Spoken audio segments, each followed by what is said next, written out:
إن الذين قالوا ربنا الله ثم استقاموا تتنزل عليهم الملائكة ألا تخافوا ولا تحزنوا وأبشروا بالجنة آمنت بالله صدق الله العظيم وبلغنا رسول النبي الصادق الوعد الأمين اللهم صل على سيدنا ومولانا محمد وعلى آل سيدنا ومولانا محمد وبارك وسلم ثم صلوا عليه.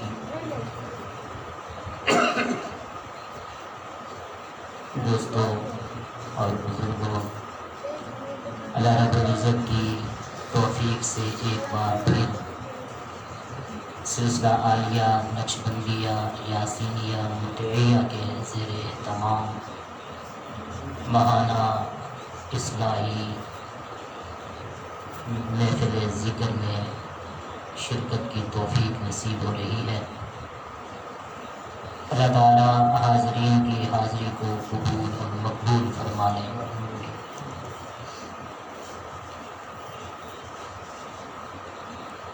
اور اللہ رب العزت ہمیں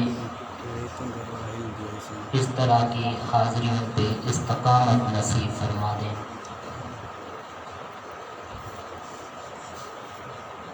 ہمیشہ عمل مقبول وہی ہوتا ہے جس پہ استمرار اور استقامت ہو.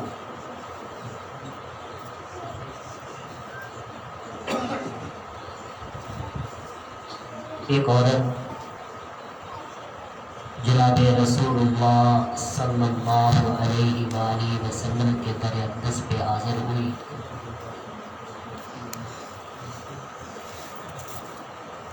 تو اس عورت نے اپنا ایک لمحہ عبادت میں صرف کیے بغیر نہ گزارا.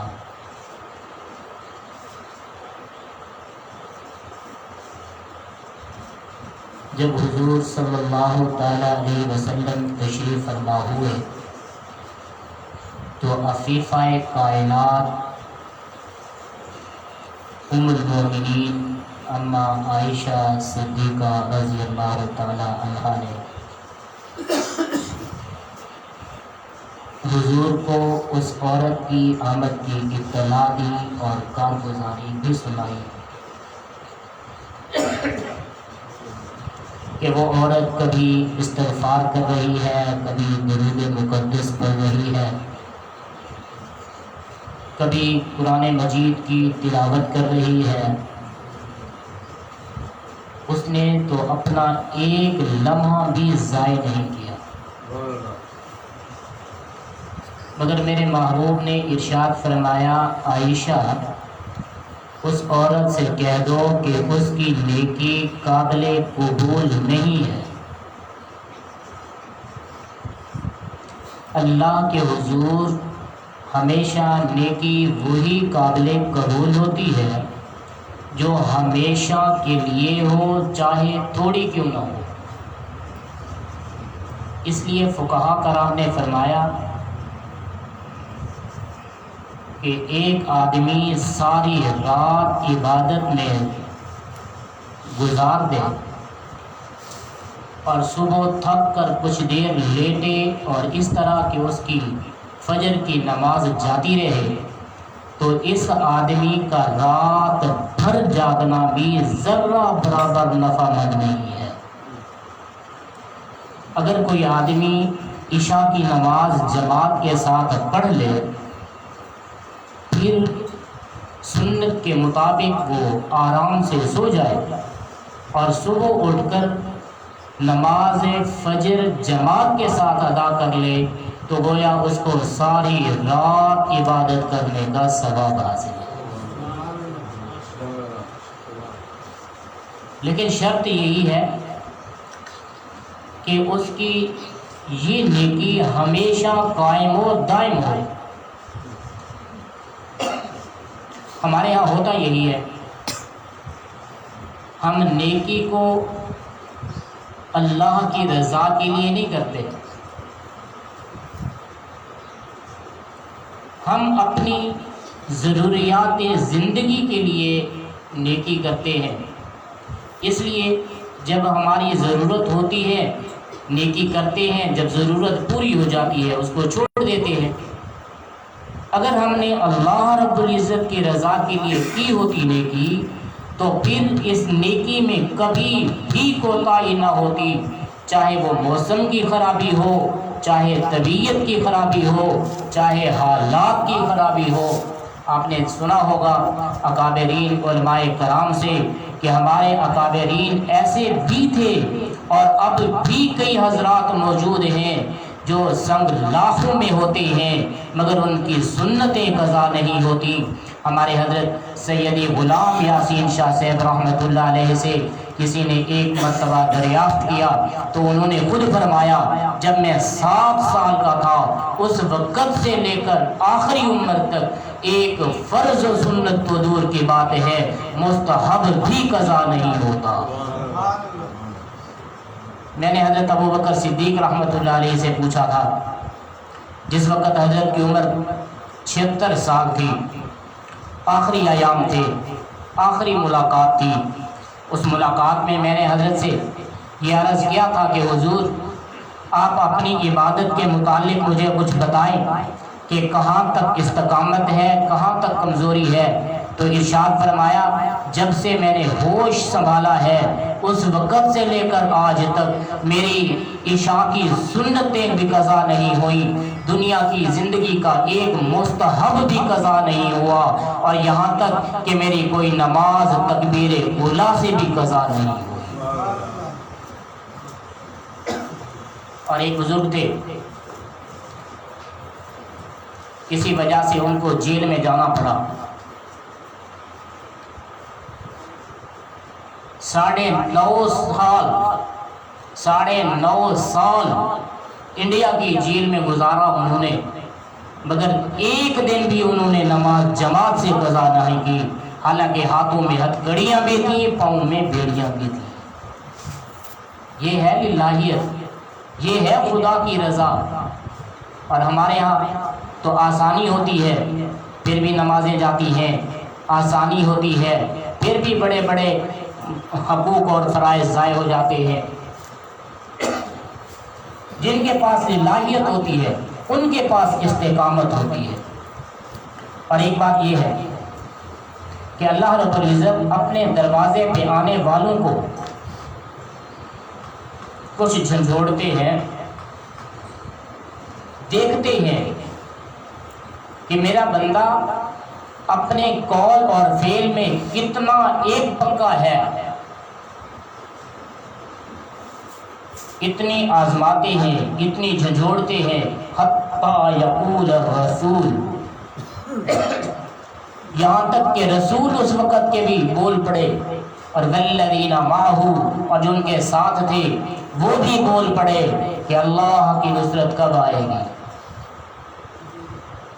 تو اللہ رب العزت نے فرمایا کہ انہیں کہہ دو اللہ کی نصرت بالکل قریب ہے۔ سوال یہ بنتا تھا، جب نصرت الہی، نصرت خدا بندی بالکل قریب تھی تو یہ تکلیفیں اور پریشانیاں اور مصیبتیں کیوں گھیر گئیں؟ تو فرمایا مشائخ اعظام نے کہ اللہ رب العزت نے یہ تکلیفیں ان پہ ڈال کر، یہ مصیبتیں اور پریشانیاں ان پہ ڈال کر ان کا امتحان لیا کہ میرا بندہ ان حالات میں بھی جو کہتا ہے لا الہ الا اللہ، ان حالات میں بھی وہ اللہ کے ساتھ رابطے میں رہتا ہے یا چھوڑ جاتا ہے۔ آپ دیکھ لیں میرے اور آپ کے پیغمبر صلی اللہ تعالی علیہ وسلم جب فاران کی وادی پہ کھڑے ہوئے تھے، آپ نے ارشاد فرمایا، لوگوں میں آپ سے کچھ کہوں تو میری بات مانو گے؟ سب نے یک زبان ہو کر کہا، کیوں نہیں مانیں گے، کہ ہم نے آپ جیسا دنیا میں صادق اور امین آدمی دیکھا ہی نہیں ہے۔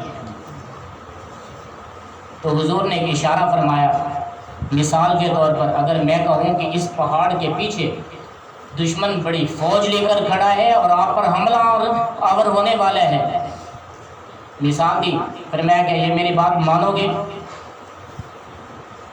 سب نے کہا ضرور مانتے ہیں کہ آج تک ہم نے آپ میں کوئی جھوٹ پایا نہیں ہے۔ اور کتاب میں لکھا ہے کہ کچھ لوگ آگے بڑھ گئے اور جا کر پہاڑ کے پیچھے دیکھنے لگے کہ شاید کہیں دشمن آیا ہوا تو نہیں ہے، کہ حضور نے آج تک مثال اس طرح کی بھی نہیں دی ہے۔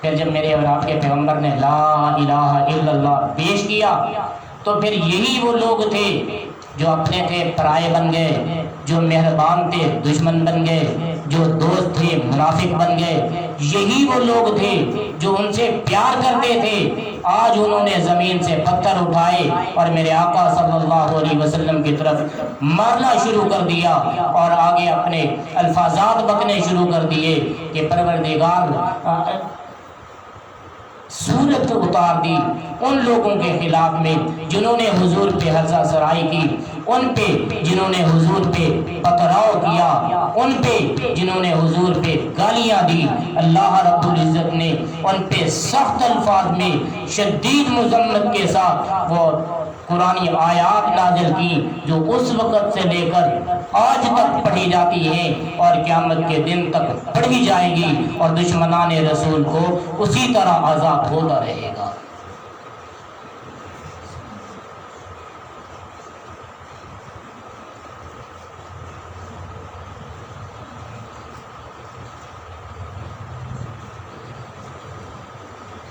میں پوچھنا چاہتا ہوں کہ جو صادق الامین کے نام سے پکارنے والے تھے، جو آج تصدیقیں کر رہے تھے، جو آگے بڑھ کر رسول اللہ کے قول کے مطابق آگے بڑھ کر دیکھنا یقین کرنا چاہتے تھے،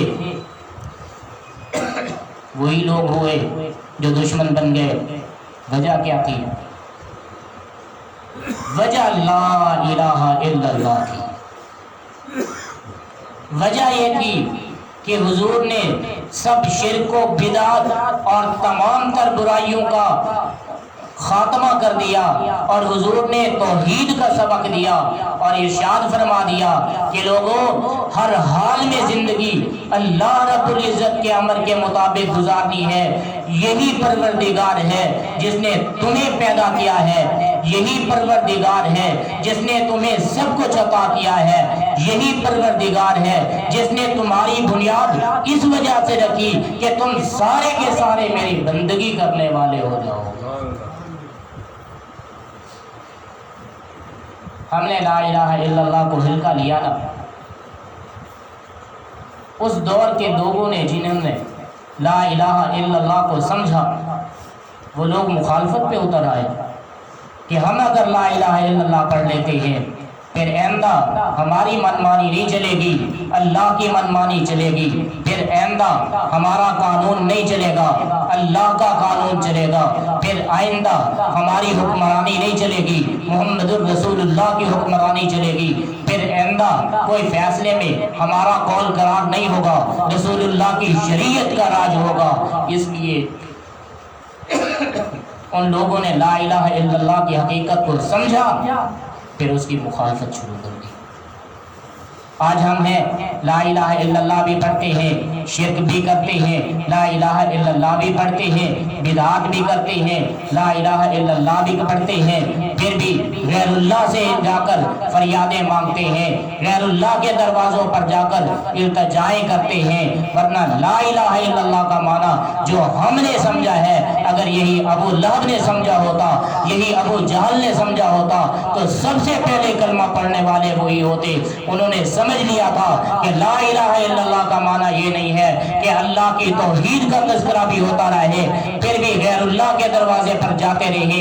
لا الہ الا اللہ کا معنی نہیں ہے معبود برحق بھی خدا تعالیٰ کو سمجھتے رہے اور محبت بھی غیر سے کرتے رہے، یہ معنی انہوں نے نہیں سمجھا، اس لیے انہوں نے کلمہ کی مخالفت کی۔ اور پھر جنہوں نے کلمہ پڑھا تھا انہوں نے لا الہ الا اللہ پڑھ کے دکھایا، پھر اس پہ عمل کر کے دکھایا، جان جاتی تھی چلی گئی، ماں جاتا تھا دے دیا، اقربا رشتے دار چھوڑنے پڑے چھوڑ دیے، سب کچھ قربان کیا، اللہ کی توحید پہ حرف نہیں آنے دیا اور محمد الرسول اللہ کی غلامی کو بھی نہیں چھوڑا۔ جو تابعداری کے راستے میں چل نکلے، پھر ان پہ مصیبتیں تو بڑی آئیں، ان پہ تکلیفیں تو بڑی آئیں۔ گھر چھوڑنا کوئی آسان بات تھی، کاروبار چھوڑنا کوئی عام معاملہ تھا، پھر اپنے بیوی بچوں کو چھوڑ جانا کوئی عام بات تھی۔ سب کچھ قربان کیا اور استقامت میں رہے، رسول اللہ کی غلامی میں رہے، تو اللہ نے فرما دیا ان الذین قالوا ربنا اللہ، بے شک وہی لوگ ہیں جو کہتے ہیں ہمارا رب اللہ ہے، پھر ان پر ظلم و تشدد ہوتے ہیں، تکالیفیں آتی ہیں، امتحانات برستے ہیں، پھر اپنے بھی پرائے ہو جاتے ہیں، اور حق گوئی کے پاداش میں پھر ان پہ جنگیں بھی مسلط ہوتی ہیں، تشددات بھی ہوتے ہیں، اور ان پہ قاتلانہ حملے بھی ہوتے ہیں۔ اس کے باوجود ثم استقاموا، وہ استقامت اختیار کرتے ہیں، تتنزل علیہم الملائکہ، فرمایا ہم ان پہ رحمتوں کے فرشتے بھیجتے ہیں جو آ کر ان کو جنت کی خوشخبری دیتے ہیں، اور ساتھ میں یہ کہتے ہیں کہ تمہیں اس دنیا میں بھی اگلی دنیا میں بھی نہ خوف ہونے والا ہے، نہ پریشانی اور حزن ہونے والا ہے۔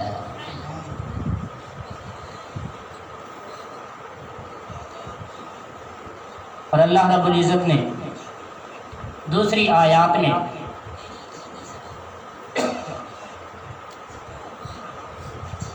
الا ان اولیاء اللہ لا خوف علیہم ولا هم یحزنون فرما دیا۔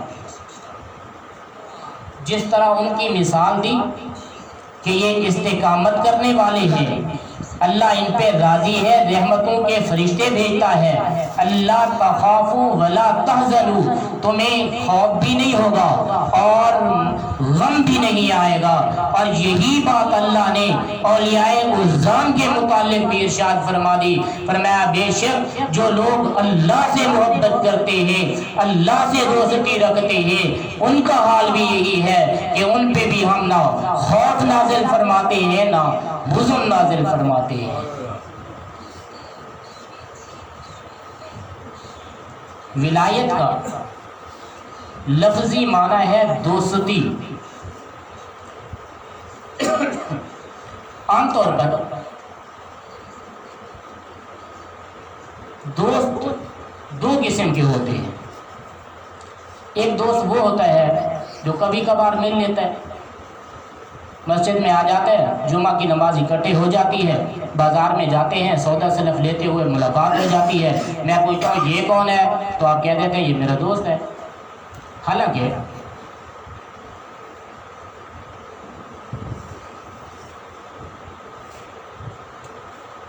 آپ کو اس دوست کے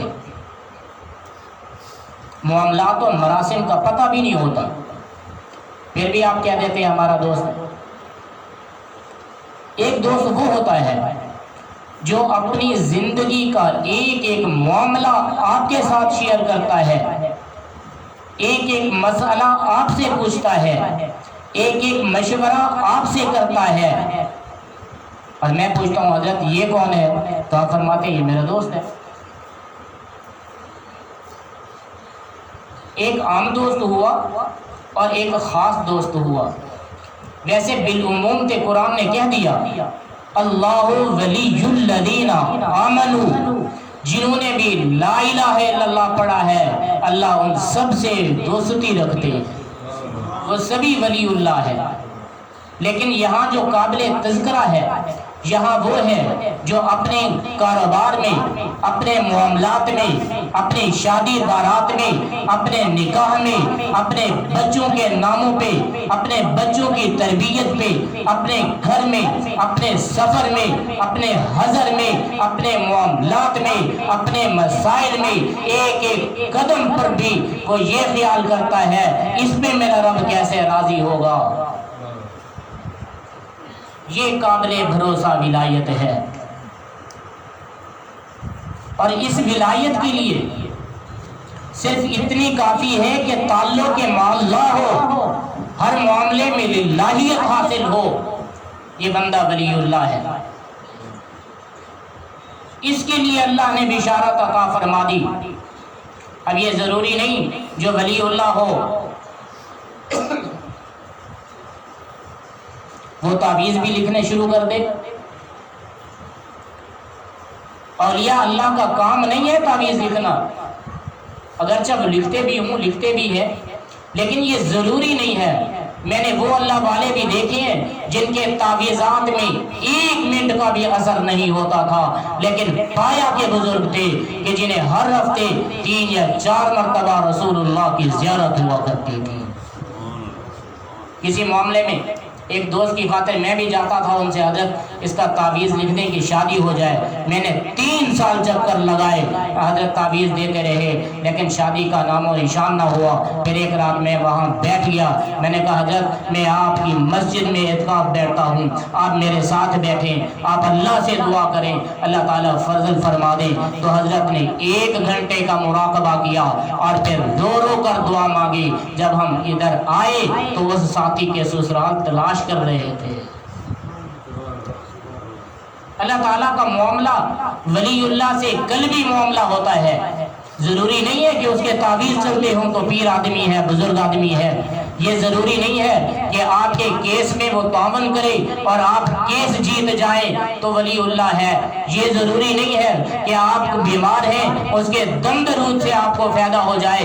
یہ بھی ضروری نہیں ہے کہ اللہ والا دنیا کے معاملات میں بدمست ہو۔ یہ بھی ضروری نہیں ہے اور دنیا کو چھوڑ کر الگ جنگلوں میں رہتا ہو۔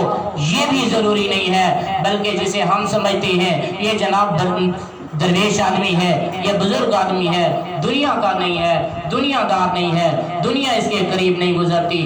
مگر رسول اللہ صلی اللہ علیہ وسلم نے ایسی باتوں سے منع فرمایا، لا رہبانیت فی الاسلام، اسلام میں ترک دنیا جائز نہیں ہے۔ اللہ چاہتے یہ ہے دنیا میں بھی میرا بندہ موجود ہو، معاملات بھی ہوں، مسائل بھی ہوں، حقوق بھی ہوں، واجبات بھی ہوں، فرائض بھی اس کے ذمے ہوں، پھر بھی یہ بندہ تمام دنیا کی مجبوریوں کو بھی پورا کرتا رہے اور میرے راستے کا سفر بھی پورا کرتا رہے۔ اس کا نام ولایت ہے۔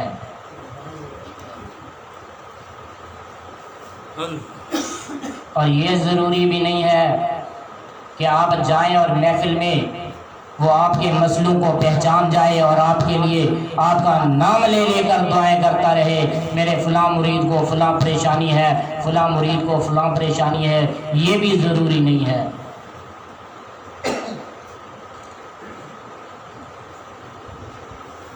ایسا ہو جاتا ہے، کچھ عاملین حضرات ہیں عمل کر لیتے ہیں، چلے کرتے ہیں، ریاضتیں کرتے ہیں۔ جب یہ ریاضتیں حاصل ہو جاتی ہیں، ایسی انہونی باتیں ان عاملوں سے شروع ہو جاتی ہیں، ہم انہیں دیکھ کر اولیاء اعظام کو چھوڑ بیٹھتے ہیں۔ ہندوستان میں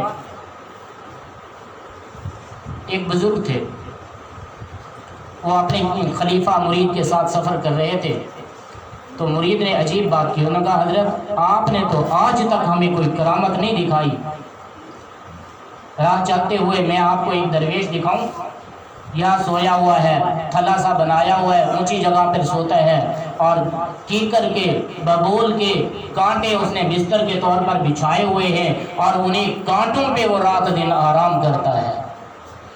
جب حضرت گئے وہاں تو حضرت نے دیکھا بالکل ننگے جسم تھا، صرف لگوٹ پہنی ہوئی تھی اور انہیں کانٹوں پہ سویا ہوا تھا۔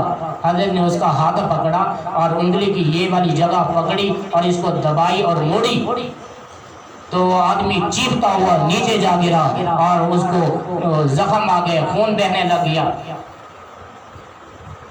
تو حضرت نے فرمایا ظالم تمہیں شرم نہیں آتی، اہل اللہ کو بدنام کرتا ہے، تو مسلمان ہے؟ کہتا نہیں جی میں تو ہندو ہوں۔ پھر یہ بدتمیزی کیوں؟ اس نے کہا حضرت میں نے تو ریاضت کی ہے۔ آپ نے پوچھا کون سی ریاضت؟ اس نے جو جملے بتائے وہ جملے بھی مشرکانہ تھے۔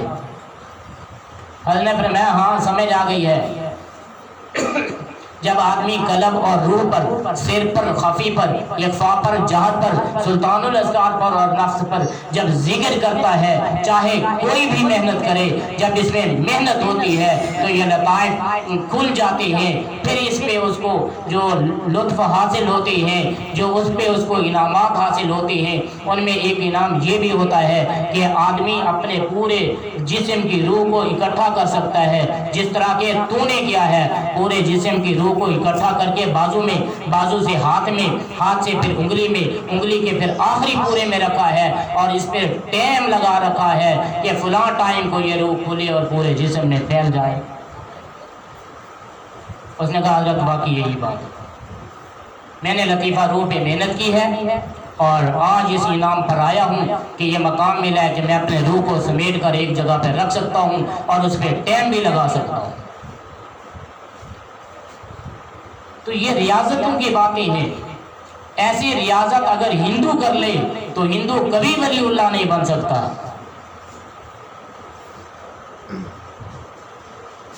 لیکن ولایت کے لیے یہ چیزیں ہونا ضروری نہیں ہے، اللہ دے دے تو انعام ہے، اللہ نہ دے تو ضرورت نہیں ہے۔ اور یہ جو کشف و کرامات کا معاملہ ہے، یہ کرامات کا ہونا بھی ولایت کی شان نہیں ہے، یہ کشف کا ہونا بھی ولایت کی شان نہیں ہے۔ کراچی میں ایک بزرگ کو ملنے گیا، انہوں نے تشویش ظاہر کی کہ فلاں آدمی ہے، ساتھ میں 5C2 کے اسٹاپ کے قریب نوری مسجد میں بیٹھتا ہے اور ہر آنے جانے والے کا نام بتا دیتا ہے، تو کون ہے، کیا ہے۔ میں نے کہا حضور مجھے اجازت دیں، میں جاتا ہوں اور آپ اسے چیلنج کریں، اگر اس میں جرأت اور دم ہے تو یاسینی فقیر کا نام بتا دیں۔ اب نے فرمایا نہیں بتا سکے گا۔ میں نے کہا حضور آپ دعا فرما دیا، یہ میرا نام نہیں بتا سکے گا۔ میں جب وہاں گیا، میں نے دروازہ بجایا، کہتا دیکھو بہر کون آیا۔ پھر میں نے پیغام بھی بھیجا، میں نے کہا جاؤ کہو پنجاب سے ایک یاسینی فقیر آیا ہے۔ اس نے کہا بس وہ شاید بھیک مانگنے والا ہے، 150 دو اور جان چھڑواؤ۔ میں نے کہا نہیں جناب، میں بھیک مانگنے والا فقیر نہیں ہوں، میں آپ سے ملنے آیا ہوں۔ میں اندر گیا تو میں نے کہا حضرت جی آپ، میں نے سنا ہے آپ لوگوں کو نام بتا دیتے ہیں، تو فلانا ہے، فلاں جگہ سے آیا ہے، فلاں سوچ کر آیا ہے اور فلاں چیز کھا کر آیا ہے، تو میرا نام بھی بتاؤ۔ اس نے بڑی محنت کی اور پھر نام نہ بتا پا سکا تو یہی کہا ابھی مجھے لگتا ہے آپ غسل سے نہیں ہیں۔ میں نے کہا اللہ کے فضل سے بشرع غسل سے بیٹھا ہوں، ٹھیک ہے، اور آپ نام نہیں بتا سکیں گے، میں نے پہلے سے چیلنج کیا اور میں آپ کو بتا دوں کہ آپ نام کیسے بتاتے ہیں۔ اس نے کہا بتا دیں۔ میں نے کہا آپ نے فلاں وظیفہ کیا ہے، اس سے آپ کو ہمزاد ملا ہے، وہ جو ہمزاد ہے 3 دن کی ریاضت سے آپ کو نصیب ہوا ہے اور آپ کے پیچھے بیٹھتا ہے ہمیشہ، اور آپ کے بائیں کان میں وہ آواز لگاتا ہے دروازے پہ فلاں آیا ہوا ہے، تو پھر آپ کیا دیتے ہیں بھی فلاں آیا ہوا ہے۔ کہتا یہ بات تو ٹھیک ہے، بتاتا مجھے ہمزاد ہے۔ میں نے کہا اب اپنے ہمزاد کو بلاؤ، آپ کی ولایت وہ اب ظاہر کرے۔ کہنے لگا وہ تو 10 منٹ ہوئے یہاں سے چلا گیا ہے۔ میں نے کہا جتنے دیر میں بیٹھوں انشاءاللہ وہ آ بھی نہیں سکے گا، اور جب میں چلا جاؤں گا اس کے 10 منٹ بعد آئے گا۔ وہ کیوں؟ میں نے کہا اس لیے کہ ہمزاد شیطان ہے۔ ربی اعوذ بکلمات، کیسے آیت کیسے؟ اعوذ بکلمات اللہ التامات من شر ما خلق ومن شر، نہیں یہ تو دعا ہے، اعوذ بک من کل ہمزات الشیطان واعوذ بک ربی ان یحضرون۔ قرآن پاک نے ہمزات کو شیطان سے تشبیہ دی ہے کہ جب یہ حاضر ہوتا ہے تو شیطنت پہ اتر آتا ہے۔ میں نے کہا جناب والا وہ جو آپ کے پیچھے ہمزات رہتا ہے وہ آپ کو ہمیشہ شیطنت کی بات بتا سکے گا، اچھائی کی بات کو بتا سکنے کے قابل ہی نہیں ہے، یہ تو اس کی روح میں بھی نہیں ہے، اس کی گھٹی میں بھی نہیں ہے، وہ کبھی آپ کو اچھی بات بتا بھی نہیں سکتا۔ اور پھر مجھ سے کوئی پوچھے تو میں نے تو یہی وظیفہ کر کے نا اپنے اوپر حساب لگایا ہوا ہے، اعوذ بکلمات اللہ التامات کلھا من شر ما خلق ومن شر غضبہ ومن شر عقابہ ومن شر عبادہ ومن شر کل ہمزات الشیطان الرجیم وان یحضرون۔ جب ہم نے یہ حساب لگایا ہوا ہے تو اس کی ضرورت نہیں ہے وہ آ جائے۔ تو یہاں یہ بھی ہوتا ہے، ہم آزاد شیطان کانوں میں باتیں کرتے ہیں، آدمی غیب کی باتیں بتانے لگتا ہے، الٹی سیدھی باتیں بتانے لگتا ہے، تو لوگ سمجھ لیتے ہیں کہ شاید یہ بھی پہنچا ہوا ولی اللہ ہے۔ قرآن نے بتایا نہیں، ولایت کا معیار غیب کی باتیں بتانا نہیں ہے، ولایت کا مدار تعویذات لکھنا نہیں ہے، ولایت کا معیار اچھی خوبصورت تقریریں کرنے کا نام نہیں ہے، ولایت کا معیار اتنی بڑی دستاریں پہننے کا نام نہیں ہے، ولایت کا معیار جہازوں پہ سفر کرنے کا نام نہیں ہے، ولایت کا معیار یہ ہے کہ تیرے اٹھنے بیٹھنے میں، سونے جاگنے میں، کھانے پینے میں، تیرے بازار اور گھر میں، مسجد اور سفر میں اور حضر میں تیرا ایک ایک معاملہ خدا کے حکم کے مطابق ہو، رسول اللہ کی سنت کے مطابق ہو۔ اور جب یہ ولایت حاصل ہو جاتی ہے بندہ دنیا سے ویسے ہی بے نیاز ہو جاتا ہے، طلب نہیں رہتی اس کو۔ پھر یہی وہ فقیر ہوتا ہے جو ہر حال میں اللہ سے لو لگائے رکھتا ہے، اور یہی وہ آدمی ہے جو دنیا میں اللہ کی محبت اور ولایت کا مستحق ہے، دنیا میں اللہ کی خلافت کا مستحق ہے۔ یہی وہ آدمی ہے جب قیامت کے روز کھڑا ہوگا، جنت کے 8 دروازے اس کو پکاریں گے کہ ہمارے اندر سے داخل ہو جاؤ۔ سبحان۔ تو اللہ رب العزت ہماری حاضری کو قبول اور مقبول فرما لے، اہل اللہ کی غلامی میں زندگی گزارنے کی سعادت عطا فرما دے، اور اولیاء الزام کے نقش قدم پر چلنے کی توفیق نصیب فرما دے۔ وما علینا الا البلاغ المبین۔